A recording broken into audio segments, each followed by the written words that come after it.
안녕하세요. 여러분의 요술램프 인생닥터입니다. 소프트뱅크의 창업주 손정희 회장, 세계 최고의 축구 선수 리오넬 메시, 이 외에 엄청난 부자가 되거나 최고가 된 사람들은 하나같이 노잉을 알고 있었습니다. 오늘은 이 노잉에 대해 자세히 말씀드리고 이를 통해 어떻게 하면 인생을 바꿀 수 있을지 알려드리는 시간을 갖도록 하겠습니다. 자, 그럼 노잉은 대체 무엇일까요? 노잉은 미래에 일어날 일에 대한 메시지입니다. 손정희 회장은 처음 회사를 창업했을 때 아무도 알아주지 않았지만 반드시 세계 최고의 회사가 될 것을 호언장담했습니다. 리오넬 메시 역시 무명의 선수 시절에도 자신이 세계 최고의 선수가 될 것을 확신했죠. 두 사람 모두 자신에게 있을 미래의 모습을 미리 알고 있었습니다. 현재의 상황이 좋든 안 좋든 이와 상관없이 말이죠. 그들은 이를 전혀 의심하지 않았으며 성공하는 운명이 바로 자신의 미래임을 확실히 믿었습니다. 그 믿음은 결코 흔들리지 않았죠. 미래에 대해 어떤 일이 일어날지 미리 알고 있었으며 감에 이끌려 움직였습니다. 결국 시간이 지나 그들의 믿음은 현실이 되었죠. 책 노잉의 저자 안도 미후유는 노잉은 누구에게나 일어날 수 있고 누구든지 자신의 최고의 미래를 볼 수 있으며 이를 실현할 수 있다고 하였습니다. 그리고 우리 모두에게 노잉은 일어나지만 찾아오는 시기와 방법은 모두 다르므로 언젠가 자신에게 찾아올 미래의 메시지인 노잉이 우리에게 왔을 때 그것을 놓치지 않기 위해 지금부터 철저히 준비를 해야 한다고 합니다. 앞으로 찾아올 미래의 메시지, 노잉. 이것을 자신의 것으로 만들기 위한 방법들을 지금부터 책 노잉을 통해 알려드리도록 하겠습니다. 어쩌면 우리는 자신의 미래 모습이나 나아가야 할 길을 미리 볼 수 있을지도 모른다. 실제로 나는 10대 시절부터 종종 미래로부터의 메시지를 받거나 마치 모든 일이 이미 정해져 있는 듯한 느낌을 받곤 했다. 대학 입학시험을 준비했을 때의 일이다. 일생일대의 시험 당일 나는 시험장을 잘못 찾아가는 어처구니 없는 실수를 저지르는 바람에 20분이나 늦게 시험장에 도착했다. 원래대로라면 시험조차 치르지 못하는 것이 당연했지만 여러 우연이 겹친 덕분에 간신히 시험장에 들어갔고 예상 문제로 점찍어 두었던 문제들이 그대로 출제되는 행운까지 얻어 걸리면서 그 대학에 합격할 수 있었다. 나는 어렸을 때부터 어떤 일이든 술술 풀리는 일을 하는 것이 맞다고 생각했다. 그래서 이번에도 시험에 떨어져도 이상하지 않을 상황이었는데도 기적적으로 합격한 대학이야말로 내가 가야 할 곳임을 믿어 의심치 않았다. 사실 다른 대학에도 합격한 데다가 오히려 그쪽이 훨씬 더 관심 있던 분야이긴 했지만 말이다. 그 후 교환학생으로 가게 된 네덜란드에서 워크쉐어링을 접하고 자유로운 일하는 방식에 눈뜨게 된 덕분에 시간과 장소에 구애받지 않고 일하는 노마드 워크를 실천하기에 이르렀다. 당시에 네덜란드로 교환 유학을 갈 수 있는 대학이 손에 꼽을 만큼 적었던 것을 생각하면 내가 입학시험을 무사히 치를 수 있었던 것도 어쩌면 네덜란드가 나를 이끌어 주었기 때문일지도 모르겠다. 대학 졸업 후 취업을 할 때도 마찬가지였다. 한 출판사에 입사 원서를 보자마자 이상한 끌림이 느껴졌고 무슨 자신감인지 이 회사에는 합격할 수 있을 것 같다는 생각이 들었다. 심지어 나는 그때 자그마치 80곳이 넘는 회사에서 낙방의 고배를 마시고 있었는데도 불구하고 말이다. 대학 시절 배낭 하나만 메고 훌쩍 해외여행을 떠나기도 했고 네덜란드에서 공부했던 적도 있던 나는 스스로 외국 문화에 익숙하고 외국인들과의 커뮤니케이션 능력은 물론 감각도 뛰어나다고 자부했다. 이런 점을 잘 살리면 취업에도 유리할 것이라고 믿었는데 막상 뚜껑을 열어보니 그런 건 전혀 도움이 되지 않았다. 불합격 연락을 받을 때마다 스스로 쓸모없는 사람이라는 생각에 휩싸일 정도로 막막한 상황이었다. 그런 내게 운명처럼 느껴지는 회사는 처음이었다. 심지어 그곳은 이름만 들으면 누구나 알만한 출판사이자 출판업계에 취업하고자 하는 학생들이 가장 가고 싶어하는 대형 출판사였다. 객관적으로 보면 감히 내가 엄두를 낼 만한 곳이 아니었다. 그러나 내 직감은 틀리지 않았다. 다른 회사들과는 달리 순탄하게 모든 채용 과정을 통과하고 마침내 최종 합격까지 하게 된 것이다. 나는 이렇게 출판사에서 내 첫 직장 생활을 시작했다. 결과적으로 대형 출판사에서 일한 경험은 프리랜서가 된 후에도 사람들이 나를 신뢰하게 해주는 경력이 되었고, 작가로 활동하는 지금도 그때 일함에 만난 사람들에게 많은 도움을 받고 있다. 이 모든 것이 다 우연일까? 그저 운이 좋아서 벌어진 일에 의미 부여를 한다고 생각할 수도 있고, 현재 시점에서 과거의 일을 끼워 맞춘다고 생각할 수도 있겠지만, 나는 일련의 사건들이 미래가 이끄는 대로 일어났다고 생각한다. 미래 기원설에 대해 들어본 적이 있는가? 사람들은 흔히 과거에 일어난 일 속에 원인이 있고 그 결과로서 미래가 도출된다고 생각한다. 그런데 이와 반대로 이미 정해져 있는 미래를 위해 과거가 존재한다는 것이라는 생각, 즉 미래가 원인이고 과거가 그 결과라는 생각이 바로 미래 기원설이다. 예를 들어보자. 홀로 아이를 키우는 여성이 직장을 구하려다가 번번이 실패하자 자신의 어려웠던 구직활동 경험을 만화로 그려 인터넷에 올렸다. 얼마 후 커뮤니티를 중심으로 만화가 인기를 얻게 되면서 일약 유명 만화가가 되었다. 이 이야기를 들으면 아마 보통은 이렇게 생각할 것이다. 직장 구하기가 어려워서 그 경험을 만화로 그려 인터넷에 올렸다. 그리고 유명 만화가가 되었다. 이는 과거의 원인으로 인해 결과가 생겨나는 과거 기원설에 대한 해석이라 할 수 있다. 반면 미래 기원설에 따라 해석하면 이렇게 된다. 그 여성은 유명 만화가가 되기 위해 만화를 그려서 인터넷에 올렸다. 그 만화 소재를 얻기 위해 구직 활동이 어려웠다. 이러한 관점에서 보면 나는 네덜란드로 유학을 떠나 워크쉐어링이라는 새로운 근로 문화를 접하기 위해 여러 일이 있었음에도 대학에 합격했고, 직급에 구애받지 않고 자유롭게 일하는 프리랜서가 되기 위해 회사에 취직해 경험을 쌓은 것이 된다. 딱 30살이 되었을 때 나는 다니던 출판사를 그만두고 독립했다. 물론 프리랜서가 된 직후에는 일도 전혀 없었고 어떻게 해야 일을 받을 수 있을지도 몰라서 점점 줄어가는 통장 잔액을 바라보며 매일 한숨만 쉬었다.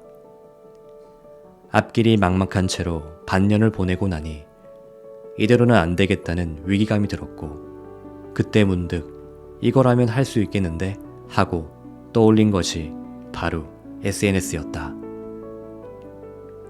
회사에 다닐 때부터 해오던 트위터는 이미 어느 정도 팔로워가 있는 상태였고, 예전에 썼던 블로그가 카테고리별 조회수 탑 10에 오른 적도 있었기 때문에 어느 정도는 자신감이 있었다. 곧바로 블로그와 트위터, 페이스북까지 총동원하여 글을 쓰기 시작했다. 처음에는 잡다한 일상 이야기나 생각 등을 주로 올렸지만 점차 SNS를 일에 활용하기 위해 조금 더 치밀한 전략을 세웠다. 이윽고 기회가 찾아왔다. 프리랜서 기자로 활동하는 분과 함께 작은 이벤트를 개최하고 그 결과를 정리해서 올렸던 블로그 기사가 유명 저널리스트인 사사키 도시오의 트위터에 소개된 것이다. 딱 한 번 소개되었을 뿐인데도 그 영향력은 엄청나서 단 몇 시간 만에 트위터 계정의 팔로워 수가 800명 넘게 늘어날 정도였다. 드디어 기회를 잡았다고 생각한 나는 사사키가 트위터에서 소개할 법한 내용을 골라 블로그에 쓰기 시작했다. 전략이 먹혀들었는지 그 후에도 내가 쓴 블로그 기사가 몇 번이나 소개되었고, 그때마다 나는 각종 미디어 관계자를 비롯한 다양한 사람들에게 눈 도장을 찍을 수 있었다. 나중에는 사사키가 주체적인 삶을 사는 청년들과 직접 이야기를 나누는 이벤트에도 참가했다. 그 이벤트는 동영상 공유 서비스에서 3만 회가 넘는 조회수를 기록하며 큰 화제를 불러 모았다. 덕분에 이 이벤트를 기획한 모 출판사의 편집장이 NHK 방송사의 프로듀서에게 나를 소개해 NHK에서 방영하는 토론 프로그램에 출연하는 기회도 얻었다. 프로그램에 출연하던 날, 방송국 직원이 나에게 직업은 뭐라고 할까요? 라고 물었다. 프리랜서라고 해주세요. 라고 대답하자 직원은 그건 직업이 아니잖아요. 라고 되물었다. 당시에도 프리랜서 기자나 프리랜서 엔지니어 같은 직업은 많았지만 프리랜서 그 자체를 직업으로 삼는 사람은 없었기 때문이다. 하지만 나는 아니요, 프리랜서도 하나의 직업이 될 거예요 라고 말했고, 결국 프리랜서로서 방송에 출연했다. NHK 토론 프로그램 녹화가 끝나자마자 나는 배낭을 메고 프랑스와 네덜란드로 여행을 떠났다. 그때만 해도 아무 때나 훌쩍 여행을 떠날 수 있을 만큼 시간이 많았다. 그리고 교환학생으로 지냈던 네덜란드에 들어갔을 때 기묘한 경험을 했다. 네덜란드에서 다니던 대학 캠퍼스 벤치에 앉아 옛 추억에 잠겨있을 때였다. 멍하니 눈앞의 풍경을 바라보고 있던 차에 갑자기 그 풍경 위로 낯익은 얼굴의 친구 2명이 나타났다. 꼭 꿈이라도 꾸는 것 같은 느낌이었다. 친구들은 내게 다가와 미우유, 너는 앞으로 일본의 새로운 근로 문화를 알리게 될 거야 라고 말하더니 조만간 아주 유명한 다큐멘터리 프로그램에 나가게 될 텐데 그 방송을 계기로 많은 사람이 너를 주목하게 될 거야 라고 말하는 것이 아닌가. 퍼뜩 정신을 차리고 보니 나는 여전히 조용한 대학 캠퍼스 벤치에 홀로 앉아 있었다. 가슴 속 깊은 곳에서 느껴지는 열기만이 방금까지 보였던 장면들의 여운을 고스란히 간직한 채였다.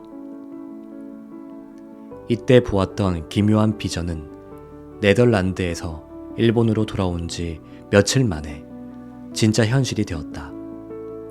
친구가 말했던 대로 한 유명 다큐멘터리 프로그램의 감독으로부터 연락이 온 것이다. 바로 만나 이야기를 나누었고 다음 날 출연이 결정되었습니다. 내일부터 촬영에 들어가도록 하겠습니다. 라는 전화를 받았다.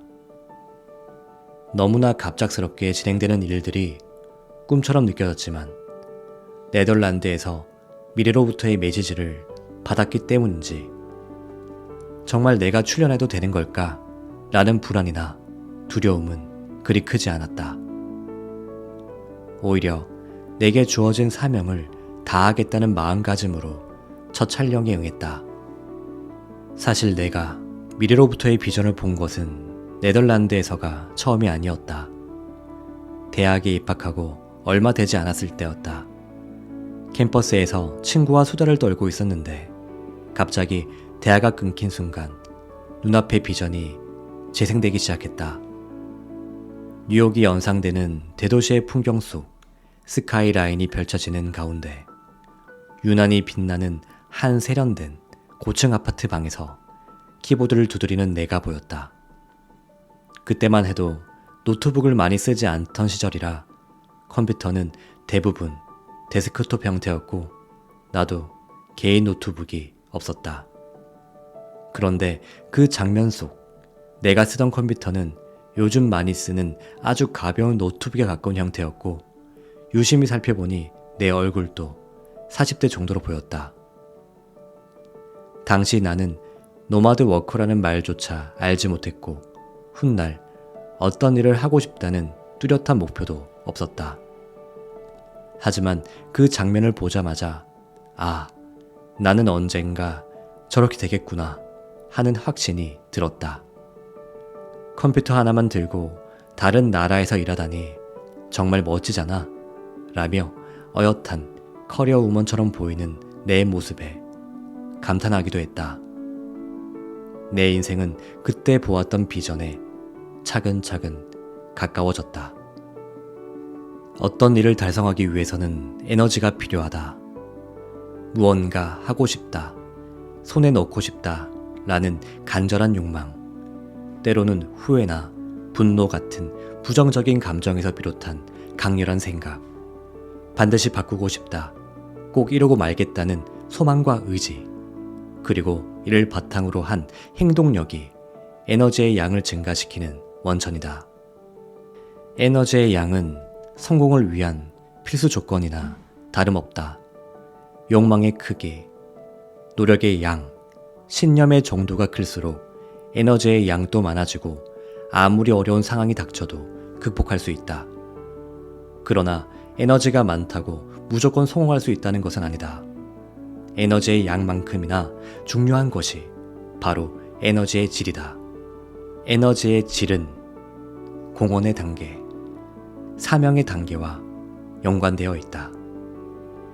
에너지의 질은 높고 낮음으로 구분되며 감정이나 마음의 상태와 밀접한 관련이 있다. 다시 말해 긍정적인 마음 상태에서는 에너지의 질이 높고 부정적인 상태라면 질이 낮다고 할 수 있다. 사랑과 기쁨이 넘치는 상태에서는 에너지의 질이 높을 수밖에 없고 증오와 자기 혐오 등에 빠져있는 상태에서는 질이 낮다. 꿈을 이루고 하고 싶은 일을 하고 있어도 매일 초조해하고 짜증만 낸다면 그 사람의 에너지의 양은 많아도 질은 높을 수 없는 것이다.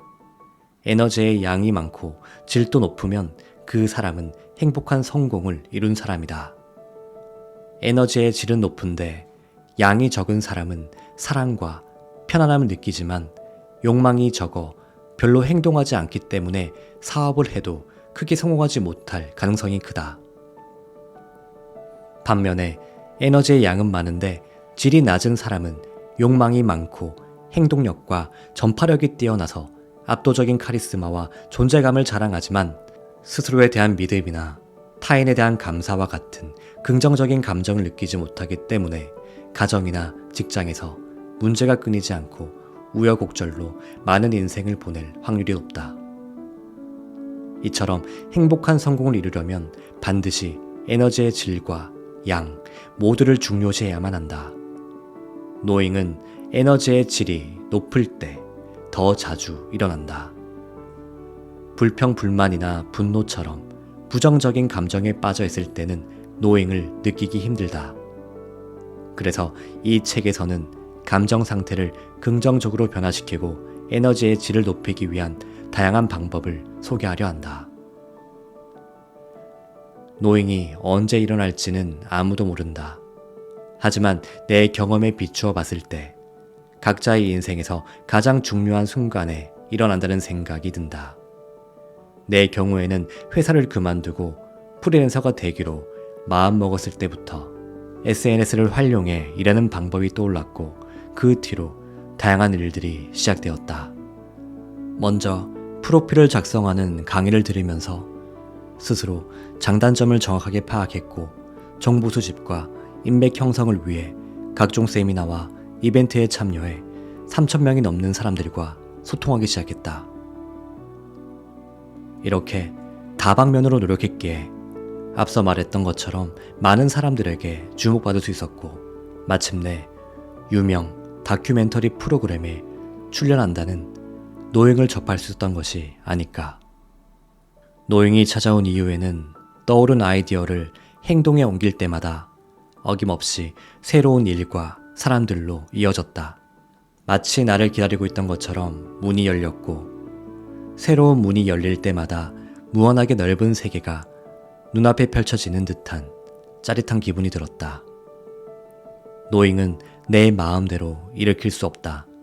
그저 내가 하고 싶은 일, 할 수 있는 일들에 최선을 다하며 하루하루를 충실하게 보내자. 그것이야말로 언젠가 찾아올 그날을 위한 준비다. 인생은 항상 준비하는 시간이다. 언제 어떤 일이 일어나도 당하지 않도록 우리는 매일 노행을 맞이하기 위한 준비를 하고 있는 셈이다.